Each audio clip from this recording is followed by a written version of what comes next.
Assalamualaikum warahmatullahi wabarakatuh. Alhamdulillah, selamat pagi para sedulur-sedulur yang saya cintai. Seperti biasa para sedulur, di pagi hari ini lagi nyantai di samping rumah teman-teman. Nah kebetulan ini rumah saya di pinggiran sungai. Nah ini saya lagi berdiri di bibir sungai ya. Sungainya Sungai Winongo ya, sungai gede nih, menuju pantai selatan atau Laut Kidul Yogyakarta teman-teman. Seperti biasa teman-teman, di pagi hari ini sambil nyantai saya pengen ngajak ngobrol-ngobrol para sedulur-sedulur saya, sobat-sobat saya, teman-teman saya yang sudah subscribe dan join di kanal YouTube saya ini seputaran ternak ayam. Tentunya ternak ayam sekedar hobi skala rumahan saja teman-teman. Jadi teman-teman, mungkin teman-teman pernah ngalamin memiliki ayam jenis ma ataupun koi gitu kan, yang tiba-tiba kok yang biasanya peranggal-peranggal gitu kan, cabut-cabut bulu, tiba-tiba kok berubah polanya gitu kan, gayanya tiba-tiba berubah gitu kan. Mungkin kayak suatu kayak pertanyaan yang konyol gitu kan, tapi sebetulnya hal itu memang lazim terjadi ya. Kalau teman-teman memang sering udah pernah pelihara ayam-ayam yang kerjanya itu lari peranggal ataupun cabut-cabut bulu gitu kan, tiba-tiba berubah. Memang ayam-ayam jenis kayak gitu teman-teman, dia memang rawan terjadi perubahan pola gitu kan, karena kondisi-kondisi tertentu dari tubuhnya.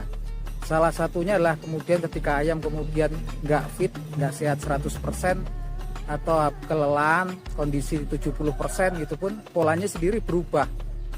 Yang biasanya lari-lari tempo gitu kan, enggak lagi gitu kan, mainnya kayak ayam BK biasa gitu polanya.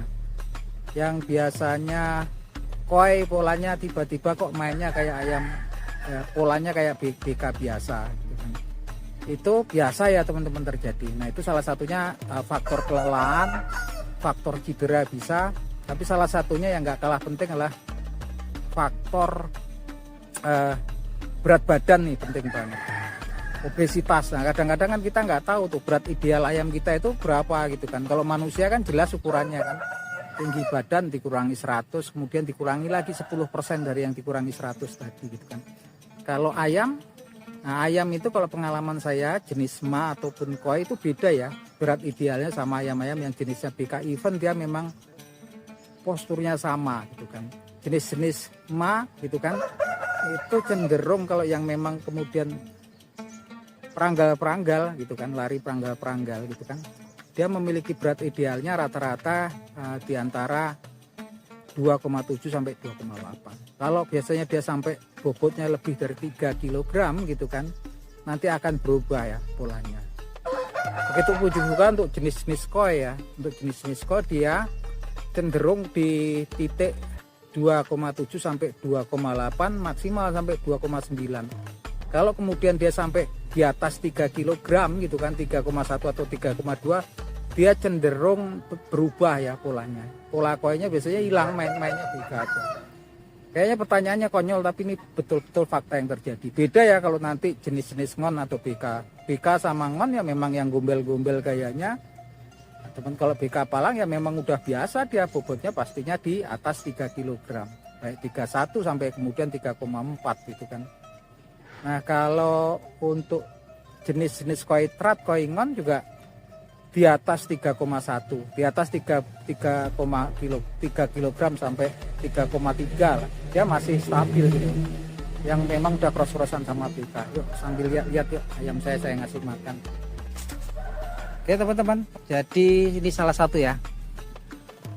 Ini jenisnya ini jenisnya BK Selatan teman-teman. BK Selatan. Dia memang salah satu masteran kalau untuk cetak-cetak koi trat teman-teman. Nah untuk BK Selatan ini namanya juga ini, dia bobotnya ya idealnya antara 3 kg ke atas ya, 3,1 sampai 3,2. Kalau ini udah obesitas nih teman-teman. Ini obesitas, dia bobotnya sampai 3,6 3,7 kg. Hampir nyaris kemarin ke 4 kg teman. Nah, dia memang kalau ini obesitas, dia hampir dekati 4 kg nih. prosesnya, fasenya saya tren untuk menurunkan berat badannya, ngencengin ototnya ya. Ini obesitas nih. Ini karena ini masih baru turun box ya teman-teman. Kalau untuk koitrat dia lebih kecil dari ini ya. Jenis-jenis koitrat dia bobotnya biasanya nanti di titik 3,2. Yang kayak gini justru kalau di bawah 3 kg pasti dia kurangan nutrisi atau kurang gizi, tentunya juga lemes, nggak ada tenaga gitu kan. Nah ini teman-teman.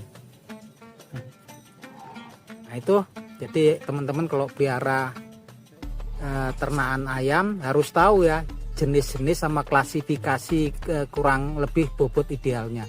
Kalau nggak ngerti nanti tiba-tiba berubah gitu kan. Banyak teman-teman beli koi dari si A atau ma dari si A yang kemudian sudah kita konfirmasi videonya, oh ini polanya seperti ini gitu kan. Tapi kemudian ketika dibawa pulang dibeli, kok tiba-tiba di rumah setelah dirawat di rumah berubah kan. Kadang-kadang kan banyak ya sekarang dikasih puding, kuasi segala macam, akhirnya ayam itu seperti kelebihan gizi jadinya obesitas gitu kan. Tahu-tahu kok ayamnya kok nggak polanya nggak koi gitu, kok tahu-tahu polamanya yang kemarin sesuai di video kok berubah ya. Salah satunya itu ya pengkondisian yang memang kemudian ayam-ayam jenis ma sama koi memang dikondisikan dia harus memang sering bergerak bebas ya, sering diumbar. Jadi kalau kemudian teman-teman belinya di kota besar nggak punya tempat umbaran ya nggak cocok sebetulnya, banyak dia nanti nggak stabil polanya. Kalau memang di kota besar nggak punya tempat umbaran, cuman punya bek-bekan ya cocoknya ya jenis-jenis BK, ngon ataupun koitrat, koingon ya. Memang andalan-andalannya pegulat kayak Habib ya, yang kerjanya gombel-gombel mainnya lock. Kalau untuk ayam-ayam jenis kayak koi, ma, kalau kemudian cuma di bok aja dia rawan obesitas dan dia pergerakannya juga nggak bebas, nah ini pasti rawan kemudian polanya berubah. Ini sepertinya sih pertanyaan konyol tapi memang begitu adanya. Nah itu aja teman-teman obrolan kita di pagi hari ini. Salam seduluran dari saya Agung Wijanarko dari Bantul, Yogyakarta. Ya, matur nuwun.